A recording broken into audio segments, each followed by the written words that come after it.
Olá pessoal, aqui é o professor Itamar. Vamos dar início à nossa aula de auditoria 2, tá? Eu coloquei aqui a data de entrega das atividades para 30/4, vocês já viram lá.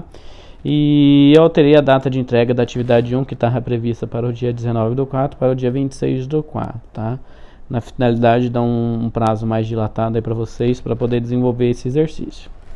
Beleza? A nossa prova aqui tá com data lá na plataforma, tá 30/4, mas a gente sabe que essa data aí vai ser alterada, tá? Conforme a coordenação.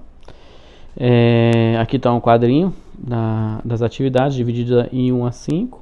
A atividade 1 é a que tem o maior valor, tá? De 4 pontos, e a data de entrega é 26/4, tá? Esses slides aqui estão disponíveis lá na plataforma de vocês.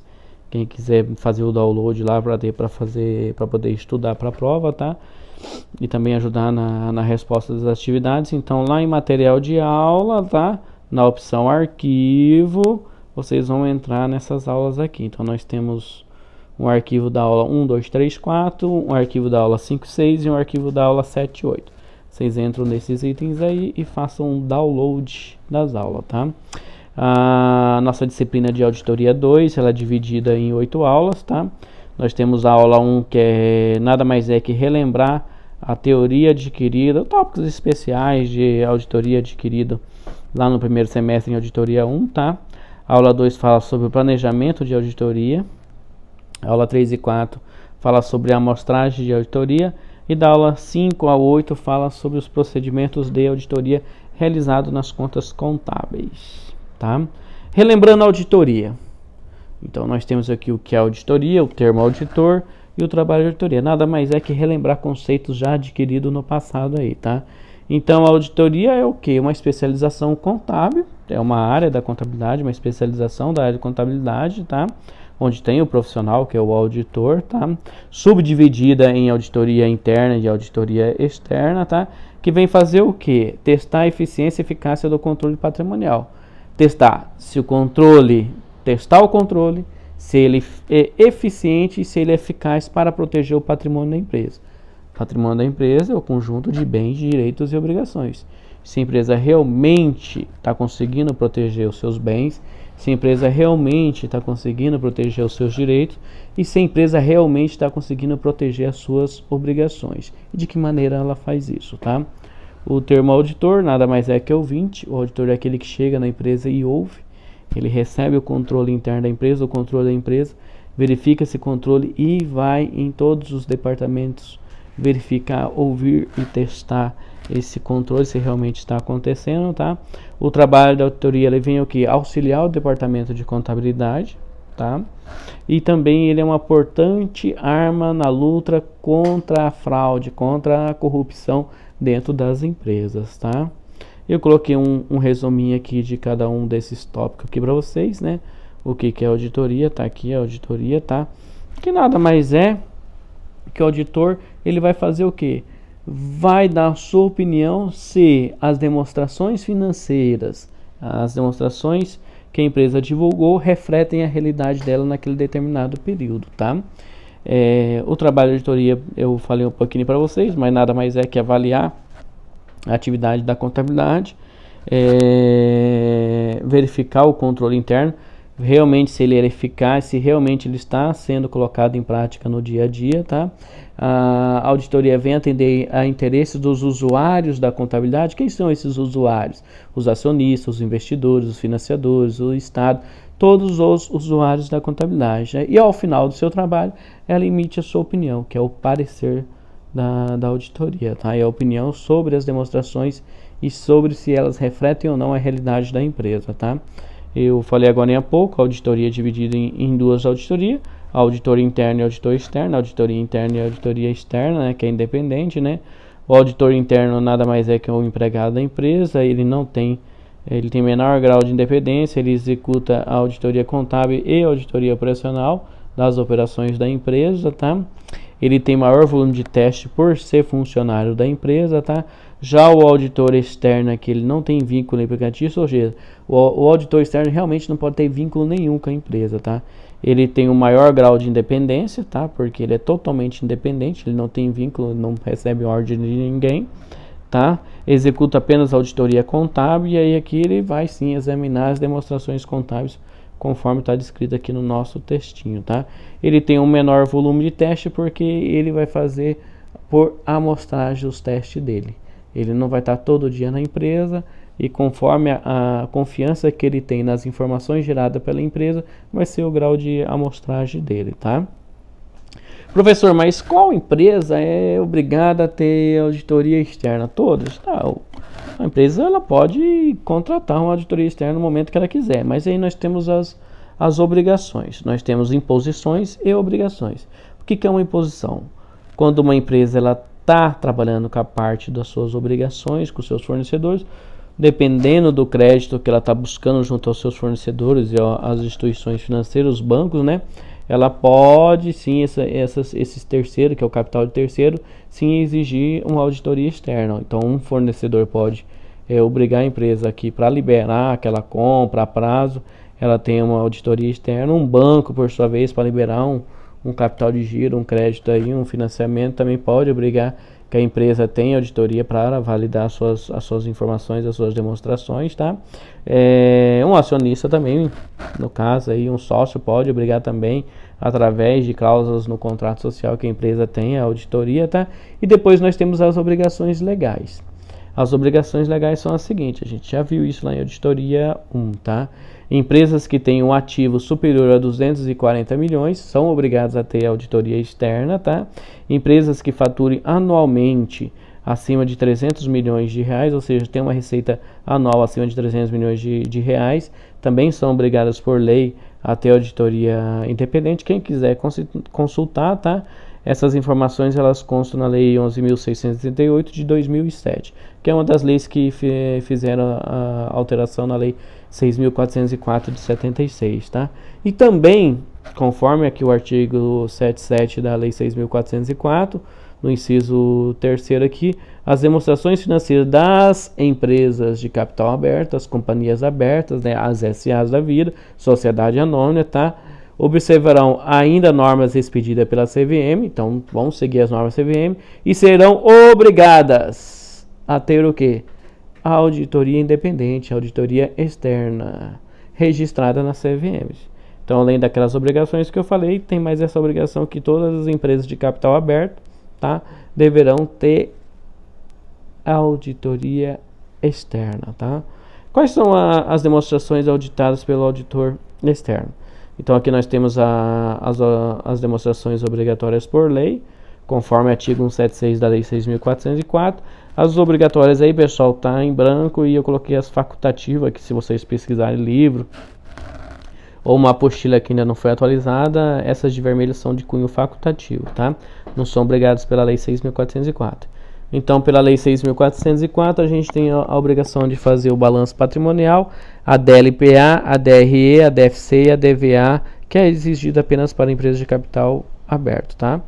E todas elas devem seguir as normas explicativas.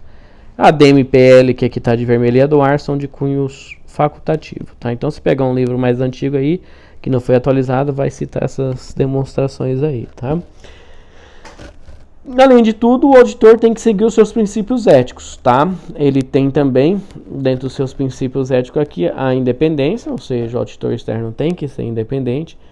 Integridade, ele tem que ser íntegro. Eficiência, ele tem que ser eficiente.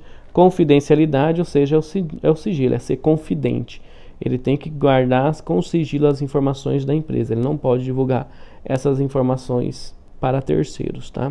Aqui eu fiz um resuminho para vocês, conforme as normas brasileiras de contabilidade. Eu peguei essa teoria junto da apostila e também aquilo que está nas normas brasileiras de contabilidade de cada princípio. Independência é um dos princípios norteados do auditor a aceitar, está escrito errado ali, né? Acertar ou não determinados trabalhos de auditoria. Então, independência, que ele não tenha vínculo. Então, é aqui que diz se o auditor deve ou não aceitar o trabalho de auditoria. Então, se ele não tem vínculo, sim, ele é independente, então ele vai aceitar o trabalho de auditoria. Integridade.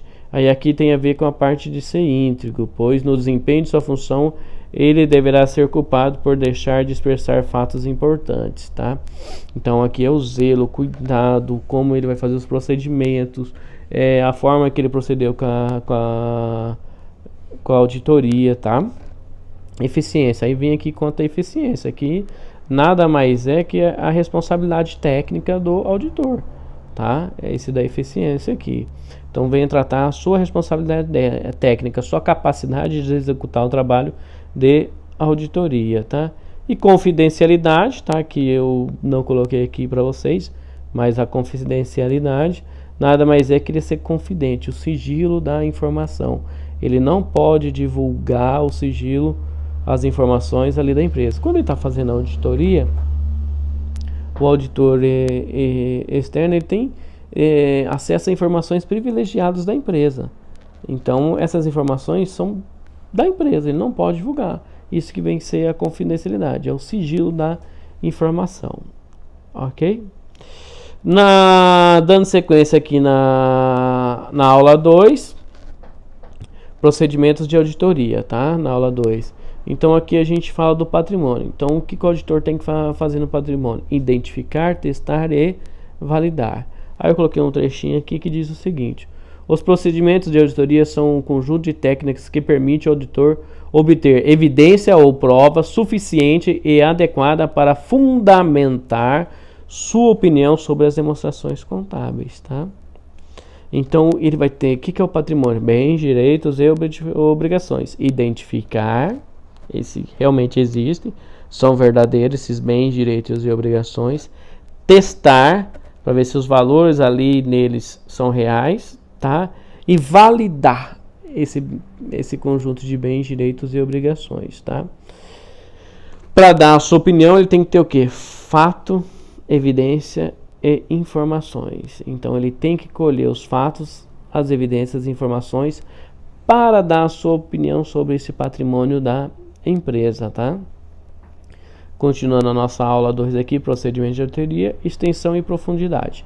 A extensão dos testes do auditor e a profundidade vai depender da sua confiabilidade na informação que ele adquire através da análise do controle interno. Então, no primeiro momento que o auditor chega na empresa, ele pede o controle da empresa. De que forma que você está controlando seu patrimônio?